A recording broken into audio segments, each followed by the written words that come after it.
स्वागत है मेरे प्यारे मित्रों। तो और देरी ना करते हुए हम जल्दी से चेस और रूल की कहानी को आगे बढ़ाते हैं। आज की शुरुआत होता है जहां हमें दिखाया जा रहा है रूल अपने साथ बहुत सारा कागज का पन्ना लेकर वो चेस के मॉम के पास आया है और ये वही कागज का पन्ना है जिनमें रूल रात रात भर जाग कर डिजाइन कुछ फॉर्मूला वगैरह बना रहा होता है और ये डिजाइन और फॉर्मूला होता है मोरिटेट का।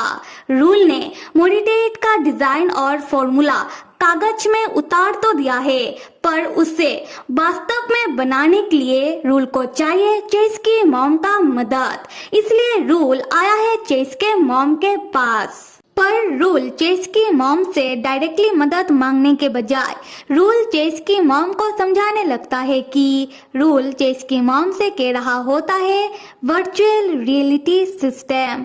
आंटी, अगर आप मेरी बनाई हुई वर्चुअल रियलिटी सिस्टम को अपनी ब्राउन कंपनी के नाम पर तैयार करती हो तो ये आपके ब्राउन कंपनी के लिए फायदे का सौदा होगा। वर्चुअल रियलिटी सिस्टम जो गेमिंग वर्ल्ड को बदल के रख देगा। वर्चुअल रियलिटी सिस्टम यानी कि मोरिटेट ये बिल्कुल किसी वीडियो गेम की तरह है पर ये वीडियो गेम से थोड़ा अलग है। वो ऐसे कि जब हम नॉर्मल वीडियो गेम खेलते हैं हम वीडियो गेम के अंदर नहीं जा सकते। इसको हमें कंप्यूटर या फिर फोन के बाहर बैठकर ही खेलना पड़ता है। पर मोरिटेट का इस्तेमाल करके लोगों का दिमाग गेम के अंदर जा सकता है और मोरिटेट प्लेयर के लिए एक ऐसा वर्चुअल वर्ल्ड क्रिएट कर देगा जिसके अंदर प्लेयर अपनी मर्जी से कोई भी किरदार प्ले कर पाएंगे और उन्हें तब ऐसा लगने लगेगा कि वो लोग वास्तव में वो किरदार को जी रहे हैं पर हकीकत में ये सब सिर्फ उनके दिमाग में होगा और वो भी इस मोरिटेट मशीन के जरिए। ये बिल्कुल हमारी सपने की तरह है। जब हम सोते वक्त सपना देखते हैं तब हम हकीकत को भूल जाते हैं और हमें लगने लगता है कि वो सपना ही हकीकत है और जब हम सपने में से जागते हैं तब हमें एहसास होता है कि वो तो बस एक सपना था। बिल्कुल कुछ ऐसा ही। फिर रूल चेस की मॉम को मोरिटेट के बारे में एक और खास बात बताता है कि मोरिटेट पूरी तरीके से तैयार हो जाने के बाद वो लोगों की यादों को सजा पाएंगे, मतलब कि एडिट कर पाएंगे और ये मोरिटेट का एक और खास फीचर होगा। उसके बाद रूल चेस की मॉम को मोरिटेट के बारे में बहुत सारी टेक्निकल और साइंटिफिक बातें बताने लगता है कि किस तरीके से मोरिटेट लोगों के दिमाग से अटैच किया जाएगा और किस तरीके से लोगों का दिमाग मोरिटेट के अंदर यानी कि वर्चुअल वर्ल्ड के अंदर जाएगा। दूसरी तरफ चेस की मॉम उन्हें रूल का आइडिया बहुत पसंद आ रहा होता है। तब चेस की मॉम रूल से कहती है कि बेटा रूल, अरे आज तो तुम मेरे पास काम के सिलसिले में आए हो ना, तो आज मैं तुम्हें बेटा रूल नहीं बल्कि मिस्टर रूल कहती हूँ। क्या कहते हो? हाँ, तो मिस्टर रूल ये बताओ कि इस मोरिटेट का कोई ना कोई तो साइड इफेक्ट जरूर होगा, तो फिर क्या है इस मोरिटेट का साइड इफेक्ट? तब रूल थोड़ी देर के लिए खामोश हो जाता है। फिर रूल थोड़ा सोचकर जवाब देता है कि हाँ, मोरिटेट का साइड इफेक्ट तो होगा पर इसके बारे में रूल पूरी तरीके से तभी बता सकता है जब रूल मोरिटेट का एक्सपेरिमेंट किसी के ऊपर करेगा। पर जितना रूल को लगता है कि मोरिटेट का साइड इफेक्ट हो सकता है कि लोगों का दिमाग वर्चुअल वर्ल्ड में जाने के बाद हो सकता है कि लोगों को वर्चुअल वर्ल्ड इतना रियल लगने लगे कि लोग रियल वर्ल्ड को ही भूल जाए और वो वर्चुअल वर्ल्ड को ही हकीकत मानने लग जाए। या फिर ऐसा भी हो सकता है कि वर्चुअल वर्ल्ड से वापस आने के बाद उनकी यादें वर्चुअल वर्ल्ड का और रियल वर्ल्ड का आपस में मिक्स्ड हो जाए और लोग कंफ्यूज हो जाए और कुछ समय के लिए सोचने की और समझने की ताकत को हो सकता है कि खो दे। तब चेस की मॉम कहती है कि इसका मतलब एक्सपेरिमेंट तो करना होगा, पर मिस्टर रूल तुम ऐसे ही किसी के ऊपर एक्सपेरिमेंट नहीं कर सकते। एक्सपेरिमेंट करने के लिए तुम्हें कानूनी तरीके से मंजूरी चाहिए होगा, समझे? तब जो रूल होता है वो कानूनी तौर पे सुनकर थोड़ा घबरा जाता है। रूल तब हकलाते हुए कहता है कि मैंने तो इस बारे में सोचा ही नहीं। तब चेस की मॉम कहती है कि अरे मिस्टर रूल, तुम घबरा क्यों रहे हो? मैं तुम्हारा कोई बुराई नहीं कर रही हूँ, बल्कि मैं तो तुम्हारा तारीफ ही कर रही हूँ। मैं ये जानकर बहुत खुश हूँ कि तुम्हारे जैसा जीनियस माइंडेड लड़का मेरे चेस का दोस्त है। दूसरी तरफ हम रोजली को देखते हैं जो किचन में से ऊपर के रैक से कुछ कांच का बर्तन निकालने की कोशिश कर रही होती है। तब वो जो घने काले बालों वाली नौकरानी होती है वो रोजली को ऐसा करते हुए देख लेती है, क्योंकि ये रोजली के लिए थोड़ा खतरनाक हो सकता है। इसलिए वो नौकरानी बार बार रोजली को आवाज देने लगती है कि रोजली, पर जो रोजली होती है वो उस नौकरानी का आवाज सुन ही नहीं रही होती। यहाँ से सीन शिफ्ट होता है। हम देखते हैं कि रूल जब बहुत ही एक्साइटेड होकर चेस को मेडिटेट के बारे में बताता है, तब चेस बहुत ही चौंकता हुआ कहता है कि रूल, तुम्हारा दिमाग तो सही है ना? लगता है कि तुम्हारे साथ साथ मेरी मॉम, तुम दोनों का ही मति भ्रष्ट हो चुका है। रूल, ये तुम कैसी बातें कह रहे हो? तुम लोगों के दिमाग के साथ खेलने के बारे में कह रहे हो। तुम लोगों के दिमाग को एडिट करने की बातें कह रहे हो। रूल, तुम्हें पता है ना कि ये सब कितना खतरनाक हो सकता है? रूल, क्या तुम इस रणनीति के साथ आए हो? सच में रूल, अब तो मुझे ऐसा लग रहा है कि मुझे नहीं बल्कि तुम्हें मेरी मॉम का बेटा होना चाहिए था, क्योंकि जब तुम दोनों अपने में आ जाते हो तब तुम दोनों किसी दूसरे के बारे में नहीं सोचते हो। तब चेस कहता है कि क्या रूल को समझ में भी आ रहा है कि रूल क्या चीज बनाने के बारे में सोच रहा है? तब रूल कहता है कि रूल जो भी कर रहा है वो चेस की भलाई के लिए कर रहा है। और चेस ने ही तो कहा था कि रूल को हमेशा अपनी जज्बातों से पहले चेस की जज्बातों के बारे में ज्यादा सोचना होगा। रूल को चेस का ध्यान रखना होगा। और अब जब रूल ऐसा कर रहा है, रूल चेस के लिए कुछ कर रहा है, तो फिर चेस रूल को दोष क्यों दे रहा है? चेस कहता है कि पहले जब चेस ने रूल से कहा था कि चेस रूल को सब कुछ देने के लिए तैयार है, क्या रूल को याद है कि रूल ने तब क्या कहा था? मैं याद दिलाता हूँ, तुमने मुझसे ये कहा था कि तुम ये चाहते हो कि मैं तुम्हें कंट्रोल ना करूं, और तब से लेकर हम दोनों जब से एक साथ है, मैंने तुम्हें समझने की पूरी कोशिश की। तुम जैसे हो मैंने तुम्हें बिल्कुल वैसा अपनाया है, पर लगता है कि रूल मैं जैसा हूँ तुम मुझे वैसा अपना ही नहीं पाए। यह सुनकर रूल चौंक जाता है। रूल चेस से कहना चाह रहा था कि ऐसी बात नहीं है, पर चेस रूल को कुछ कहने नहीं देता। चेस कहता है कि रूल तुम जो भी ये गलत या फिर सही इन्वेंट कर रहे हो, इसका दोष मेरे मत्थे मत डालो। तुम ये मत कहो कि ये सब तुम मेरे लिए कर रहे हो। ये सब तुम सिर्फ अपने लिए कर रहे हो। तुम सिर्फ अपना जीनियसनेस और तुम कितने खास हो ये साबित करने के लिए कर रहे हो। और अगर तुम्हें लगता है कि ये सब करके तुम मेरी मॉम का दिल जीत लोगे, तो कांग्रेचुलेट रूल, तुमने मेरी मॉम का दिल जीत लिया है। और अभी तो पक्का किसी दिन मेरी मॉम तुम्हें गोद ले लेंगी, तुम्हें जरूर अडॉप्ट कर लेंगी और तुम्हें मेरा सैया तो नहीं पर मेरा भैया जरूर बना देंगी। फिर मैं देखता हूँ कि तुम मेरा भैया बनकर क्या करते हो। ये कितना मजेदार होगा, नहीं? और ये सब चेस गुस्से में कह रहा होता है। फिर चेस और भी गुस्से में कहता है कि रूल अभी तुम यहाँ से दफा हो। दूसरी तरफ रूल, उसे भी बहुत गुस्सा आ रहा होता है। रूल तब गुस्से में दौड़ता हुआ जाकर चेस का गला दबोचने लगता है और चेस के ऊपर चिल्लाता हुआ कह रहा होता है कि चेस तुम समझ क्यों नहीं रहे हो? मैं जो भी कर रहा हूँ तुम्हारी भलाई के लिए तो कर रहा हूँ। रूल कह रहा होता है कि रूल का जी कर रहा है कि वो चेस को खत्म कर दे। एट द सेम टाइम वो चेस को दोबारा ठीक भी कर दे। रूल कहता है कि चेस क्यों नहीं समझ रहा कि रूल चेस के लिए कितना प्यासा है। चेस को प्यार करना रूल के लिए ये आसान क्यों नहीं हो रहा। तब चेस रूल को बुलाने लगता है कि रूल, हे रूल, तुम सुन भी रहे हो। और उसी वक्त रूल को होश आता है और ये जो गला दबोचने का सीन था ये रूल के दिमाग में चल रहा होता है। असल में रूल चेस के साथ ऐसा कुछ भी नहीं कर रहा था।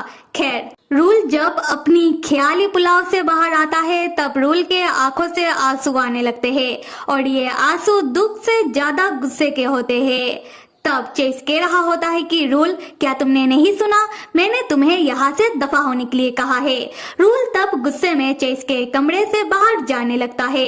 तब रूल का मुलाकात होता है रोजिली से। रोजिली तब अपने साथ कुछ चद्दर वगैरह लेकर जा रही होती है। रूल तब जाते जाते रुक जाता है और रोजिली को भी रुकने के लिए कहता है। रोजिली जब रूल की ओर देखकर कहती है कि हाँ जी मिस्टर रूल, क्या आपको मुझसे कोई काम है? तब रूल देखता है कि रोजिली के गाल में उसके गर्दन में पट्टियां लगा हुआ था। रूल पूछता है कि रोजिली, तुम्हें ये चोट कैसे लगा? रोजिली बताती है कि वो जब किचन की ऊपर के रैक से कुछ कांच का बर्तन निकालने की कोशिश कर रही होती है तब सारे कांच का बर्तन रोजिली के ऊपर गिरकर टूट जाता है, जिससे रोजिली को इतना चोट लग जाता है। रोजिली कहती है कि वैसे तो रोजिली ने सब कुछ साफ कर दिया है, पर mister rule young master Chase को इस बारे में ना बताए क्योंकि यंग मास्टर चेस बहुत गुस्सा करते हैं। रूल हाँ में जवाब देता है और रोजिली को जाने के लिए कहता है। फिर रूल अपने मन में सोचने लगता है कि चेस के लिए इस नौकरानी और रूल के बीच क्या फर्क है। शायद कुछ भी नहीं। काश रूल को ये सारी चीजें पहले समझ आता तो शायद रूल चेस से इतना दिल ना लगाता। यहाँ से अभी कुछ दिन बीत जाता है। हम देख पाते हैं कि रूल अब से अपने हाथों में कभी कभार ग्लव्स पहन लिया करता है और रूल का बाल भी अब पहले से थोड़ा बढ़ चुका है और इससे हमें यह समझ आता है कि रूल जोरों शोरों से मोटिवेट बनाने का काम कर रहा है और इसके कारण रूल को अपना बाल काटने का भी समय नहीं मिल रहा। खैर, रूल जब स्मोक कर रहा होता है तब एक नौकर भागता हुआ रूल के पास आता है और बहुत परेशान होता हुआ रूल से कहने लगता है कि छोटे मालिक, बड़े मालिक और मालकिन का हाईवे में कार एक्सीडेंट हो गया है, आप जल्दी से चलिए। और अगले ही पल बताया जाता है कि रूल के मॉम डैड कार एक्सीडेंट के कारण अब इस दुनिया में नहीं रहे। रूल तब बहुत ही भारी मन से अपने मॉम डैड के चीजों को उठा रहा होता है, जिसमें पहला तो था रूल के डैड का ब्लैक कलर का सूट जो खून से सना हुआ था और दूसरा रूल के मॉम का व्हाइट कलर का गाउन जो खून के कारण लाल पड़ चुका था। रूल तब यही सोच रहा होता है कि उसके जीवन का इतना बुरा वक्त कहाँ से शुरू हुआ। खैर, उसके बाद रूल अपने मॉम डैड का कपड़ा लेकर अपने घर आता है। उसी वक्त दो सूट बूट पहना हुआ आदमी लोग रूल के पास आते हैं। वो लोग कहते हैं कि उन्हें बहुत दुख है कि रूल ने इतनी कम उम्र में अपने मॉम डैड को खो दिया। उसके बाद वो आदमी लोग रूल से कहने लगते हैं कि रूल के मॉम डैड का कार एक्सीडेंट हुआ था और जिस ट्रक से रूल के मॉम डैड का कार एक्सीडेंट हुआ था वो ट्रक था ब्राउन कंपनी का और उस समय वो ट्रक ब्राउन कंपनी का सामान लेकर जा रहा था और तब उस ट्रक से रूल के मॉम डैड का कार एक्सीडेंट हुआ। वो लोग रूल को बताते हैं कि ये एक्सीडेंट बस एक दुर्घटना था, एक हादसा था जो गलती से हुआ। तब रूल कहता है कि क्या आप लोग बस मुझे ये बताने के लिए आए हो? तब वो दो आदमी लोग कहते हैं कि नहीं, असल में वो दो आदमी लोग मिस्टर और मिसेस ब्राउन का संदेशा लेकर आए हैं, यानी कि चेस की मॉम डैड का। और जैसा कि अभी रूल का इस दुनिया में कोई है नहीं तो चेस की मॉम डैड चाहते हैं कि अब वो दोनों रूल के गार्जियन बन जाए और रूल चेस के मॉम डैड को ऐसे हिज गॉड पेरेंट्स एक्सेप्ट कर ले। और यहाँ से अगला सीन होता है ब्राउन मैंशन का। हम देखते हैं कि ब्राउन मैंशन में कुछ दूसरी नौकरानियां आपस में बात कर रही होती है कि मिस्टर और मिसेस जस्टर का इतना बुरी तरीके से कार एक्सीडेंट हुआ कि उन दोनों का शव तक पहचानना मुश्किल हो रहा था। तब उनमें से एक नौकरानी बताने लगती है कि क्या तुम लोगों को पता है कि कार एक्सीडेंट के 4 दिन पहले मिसेस जस्टर प्रेसिडेंट से मिलने के लिए प्रेसिडेंट के ऑफिस आई थी, यानी कि रूल की मॉम चेस के डैड से मिलने के लिए उनके ऑफिस गई थी। खैर, वो नौकरानी बता रही होती है कि तब चेस के डैड और रूल के मॉम के बीच किसी बात को लेकर बहुत बड़ा झगड़ा हो जाता है। उसके बाद रूल की मॉम बहुत ही गुस्से में वहां से चली जाती है। वो नौकरानी कहती है कि ठीक इसके 4 दिन बाद रूल के मॉम डैड का कार एक्सीडेंट हो जाता है और वो दोनों इस दुनिया से चल बसते हैं। क्या ये चीज तुम लोगों को थोड़ा अजीब नहीं लगता? अगले सीन में हम रूल को चेस के मॉम के सामने खड़ा देखते हैं, जहां चेस की मॉम कह रही होती है कि हाँ रूल बेटा, तुमने सही सुना, तुम्हारी मॉम आई थी हमारे पास और उन्हें ये लग रहा था कि हम तुम्हें तुम्हारा हक सही से नहीं दे रहे और वो इसी बात को लेकर हमसे झगड़ा कर रही थी। फिर चेस की मॉम बताती है कि रूल की मॉम रूल के काम के बदले उन लोगों से बहुत पैसा का डिमांड किया और वो अमाउंट बहुत ही बड़ा था। चेस की मॉम कहती है कि हाँ, मैं समझ सकती हूँ कि तुम्हारी मॉम कहाँ से आई है, वो कहाँ से बिलोंग करती है। फिर चेस की मॉम रूल से कहती है कि रूल उनके ब्राउन कंपनी के लिए काम कर रहा है, उनके साथ बिजनेस कर रहा है, इसलिए वो लोग रूल की मॉम का डिमांड मान लेते हैं और रूल की मॉम को पैसा देने के लिए तैयार हो जाते हैं और इस चीज का कागजाती तौर पर सबूत भी चेस की मॉम रूल को दिखाती है। उसके बाद चेस की मॉम कहती है कि देखो बेटा रूल, अब तक तो तुमने वो सारी रूमर्स तो सुन ही लिया होगा, पर रूमर्स में अपना कान ज्यादा मत लगाओ, क्योंकि रूमर्स तो रूमर्स ही होता है, उसमें कुछ भी हकीकत नहीं होता। और मैं तो तुमसे यही कहूंगी कि अब तुम खुद को संभालो, क्योंकि अगले हफ्ते तुम्हारा प्रेजेंटेशन है और तब मैं तुम्हें ब्राउन कंपनी की सारी बोर्ड ऑफ डायरेक्टर से इंट्रोड्यूस करवाऊंगी। रूल तब अपनी मॉम को याद करने लगता है कि किस तरीके से रूल की मॉम कभी प्यार से रूल से अपना काम निकलवाती थी, तो कभी रूल को डांट कर रूल से अपना काम निकलवाती थी, तो कभी रूल का फिक्र करते हुए वो रूल से अपना काम निकलवाती थी। और किस तरीके से उस दिन जब रूल रो रहा था तब रूल की मॉम उसके भोलेपन के ऊपर हंस रही थी। दूसरी तरफ चेस की मॉम रूल से कह रही होती है कि रूल को अपने मॉम डैड का अंतिम संस्कार का फिक्र करने की कोई जरूरत नहीं है, क्योंकि चेस की मॉम बहुत ही अच्छी तरीके से रूल के मॉम डैड का अंतिम संस्कार को वो संभाल लेंगी। रूल बस अपने आने वाले प्रेजेंटेशन में अपना ध्यान लगाए।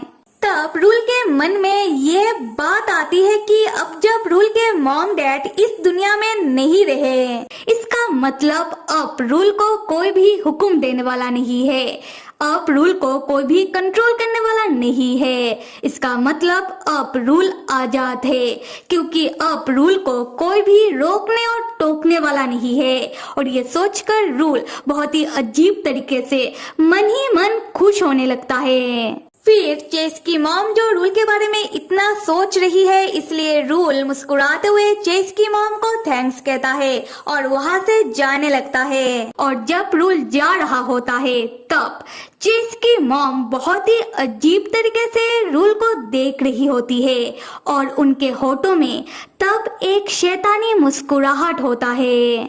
अगले सीन में हम देखते हैं कि रूल भागता हुआ चेस के पास आता है और बहुत खुश होता हुआ बताने लगता है कि अगले हफ्ते रूल का प्रेजेंटेशन है और चेस की मॉम ने कहा है कि उस दिन वो रूल को ऑफिशियली ब्राउन कंपनी के सारे बोर्ड ऑफ डायरेक्टर से मिलवाएंगी। और रूल को इतना खुश देखकर चेस चौंक जाता है। चेस रूल से कहता है कि रूल, ये तुम कैसी बहकी बहकी बातें कर रहे हो? रूल, तुमने अभी अभी अपने मॉम डैड को खोया है। रूल, तुम ठीक तो हो ना? रूल रूल बताता है कि चेस की मॉम ने कहा है कि वो रूल के मॉम डैड का अंतिम संस्कार अच्छी तरीके से संभाल लेंगी, तो रूल को फिक्र करने की कोई जरूरत नहीं है। फिर रूल चेस को बहुत ही एक्साइटेड होकर अपने काम के बारे में बताने लगता है और रूल का ऐसे बदला हुआ रवैया देखकर चेस चौंक जाता है। चेस दोबारा रूल से पूछता है कि रूल तुम सच में ठीक तो हो ना? रूल देखो, ये खुश होने का वक्त नहीं है, ये मातम का वक्त है। अभी तक पता नहीं चला है कि तुम्हारे मॉम डैड का कार एक्सीडेंट कैसे हुआ है और वो कोई एक्सीडेंट था या फिर कुछ और। रूल तब खामोश होकर चेस की ओर देखता है और अपने मन में सोचता है कि चेस नहीं समझेगा। फिर एक हल्की सी मुस्कुराहट के साथ कहता है कि रूल ठीक है, और रूल का ध्यान रखने के लिए चेस के मॉम डैड है ना, और चेस भी तो है। उसके बाद रूल चेस के कमरे से जाने लगता है, ये कहते हुए कि अगले हफ्ते के लिए रूल को अपना प्रेजेंटेशन का तैयारी करना है, तो बाद में मिलते हैं। तब चेस परेशान होता हुआ अपने मन में सोचने लगता है कि कुछ भी सही नहीं है। रूल, तुम्हें समझ नहीं आ रहा है कि कुछ भी सही नहीं हो रहा, पर अब मुझे सब कुछ सही करना होगा। और ऐसे ही और कुछ समय बीत जाता है। हम देखते हैं कि रूल हमेशा की तरह जब ब्राउन मैशन आता है तब बटलर रूल से कहता है कि मिस्टर रूल आप अंदर नहीं जा सकते। रूल पूछता है कि ऐसा क्यों? तब बटलर बताता है कि यह मास्टर चेस का आदेश है कि आप अंदर नहीं जा सकते। उन्होंने कहा है कि ब्राउन मैशन का दरवाजा आपके लिए हमेशा हमेशा के लिए बंद हो चुका है और वो आपसे और मिलना नहीं चाहते हैं। उन्होंने कहा है कि आप यहाँ से चले जाओ। और ये सुनकर रूल के पैरों तले जमीन खिसक जाता है। दूसरी तरफ ब्राउन मैशन के अंदर अलग ही नजारा चल रहा है। चेस डायरेक्टली अपने मॉम से रूल के मॉम डैड की कार एक्सीडेंट को लेकर सवाल पूछ लेता है। तब चेस की मॉम बहुत ही घुमा फिरा कर कहने लगती है कि एक्सीडेंट मतलब तो एक्सीडेंट यानी कि दुर्घटना, यानी कि हादसा, और हादसा तो किसी के साथ भी हो सकता है। तो बेटा तुम इन सारी चीजों में अपना दिमाग ज्यादा मत लगाओ। तब चेस कहता है कि मॉम, वो जो मोटी सी मैनुअल किताब है ना, जिसके अंदर हमारे परिवार वालों के बारे में लिखा हुआ है, रूल ने उस मोटी सी मैनुअल किताब को पूरी की पूरी याद कर डाली, वो भी सिर्फ अपने मॉम डैड को खुश करने के लिए। रूल ऐसा लड़का है मॉम, और आप रूल को अपना पिल्ला बनाना चाहती हो और मैं ऐसा होने नहीं दूंगा। तब चेस की मॉम कहती है कि तो फिर बेटा तुम्हें रूल को पहले अपना पिल्ला बना लेना चाहिए था। और ये सुनकर तो चेस को बहुत गुस्सा आता है। चेस तब अपनी मॉम को सीधे सीधे धमकी दे डालता है। चेस कहता है कि मॉम आप ये मत समझना कि मैं बस बैठे बैठे ये सब देखूंगा और करूंगा कुछ नहीं। मॉम आपको पता है ना कि अगर मैं करने में आ गया तो मैं क्या कर सकता हूँ। तब चेस अपने मॉम को बताने लगता है कि बचपन में जब चेस ने रूल को पहली बार देखा, उसी वक्त चेस ने तय कर लिया था कि रूल बस चेस का है। चेस ने कभी भी रूल को अपना पिल्ला नहीं बनाया। इसका मतलब ये नहीं कि चेस रूल को किसी और का पिल्ला बनने देगा, वो चाहे चेस की मॉम ही क्यों ना हो। चेस की मॉम चेस की बातें सुनने के बाद वैसे तो उनके पास दूसरा कोई रास्ता बचता नहीं, फिर भी चेस की मॉम के होठों में वही शैतानी मुस्कुराहट होता है। चेस की मॉम चेस से पूछती है कि तो फिर बेटा तुम चाहते क्या हो, मैं क्या करूं? चेस कहता है कि मॉम आपको रूल को कुछ देने की जरूरत है नहीं, मैं बस इतना चाहता हूँ कि आप रूल को खाली हाथ ही यहाँ से बहुत दूर कहीं भेज दो, बहुत दूर। मेरे मित्रों, चेस की मॉम का ये इरादा था कि रूल को अपने हाथों का कठपुतली बनाकर रूल से काम निकलवाना। काम करेगा जीनियस माइंडेड रूल, नाम होगा उनके बेटे का, उनके ब्राउन कंपनी का, और इसके बदले वो रूल को थोड़ा बहुत कुछ दे देती, थोड़ा बहुत। खैर, इससे अच्छा तो ये होता आंटी जी कि आप रूल को अपने घर का दामाद बना लेती, तो फिर आपको इतना चाल चलने का जरूरत था नहीं, रूल वैसे ही आपका बात मान लेता। क्या कहते हो मित्रों? खैर कहानी को आगे देखने के लिए till then stay with me and see you.